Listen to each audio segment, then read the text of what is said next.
Hey guys, how's it going? This is Cat back with another episode of Rocktober Horror Movie Blowout, which I have renamed since the last videos. And with me is my esteemed colleague, TheDoerle, from Cooking with TheDoerle. Check out his channel, it's fucking awesome. The first movie we're going to be talking about is Maximum Overdrive from 1986.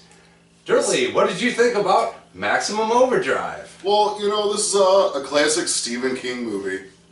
He's directed and written a bunch of movies. This comes from his 1973 short story Trucks, which was originally published in Cavalier magazine, and then later published in his anthology Night Shift in 1978. Honestly, I gotta say Stephen King movies are kind of hit and miss. They've gotten a lot better over the years, a lot more money thrown at them, so they've gotten a lot better. But as a kid that grew up watching movies like this, I gotta say this movie is maximum awesome. I would tend to agree. This movie gets a lot of hate. You know, a lot of people don't like this movie. I really don't get it. I mean, it's fun. It's got, you know, elements of the supernatural in it. Mm-hmm. It's got a lot of good humor. You know, a lot of comic relief. We've also got a lot of elements that have been shown in modern movies, where machines taking over, which is very terrifying. You know, you've got that little four-wheeler with the machine gun on it. You've got the giant semi with the evil goblin face on it. Yeah, that's my favorite. I love that thing. I was 6 years old when this movie came out, and it was terrifying, honestly, for me as a kid. Like, it's something that would scare you. Yeah, yeah. Yeah, absolutely. And it's also got some great people. Emilio Estevez. It's got Yeardley Smith playing Connie, who later went on to become Maggie Simpson. Yep. You know? Well, Lisa Simpson. Or, I'm sorry, Lisa Simpson. Yeah.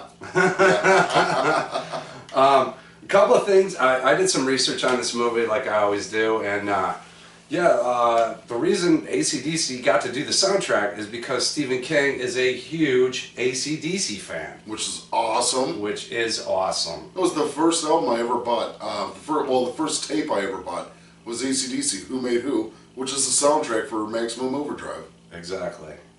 Another thing to note, just doing my research, the truck stop that's featured in the movie was built from the ground up. And it was so convincing that actual truckers were pulling in there trying to get fuel. Really? Really. I did not know that. That's pretty incredible. Yeah, that's yeah.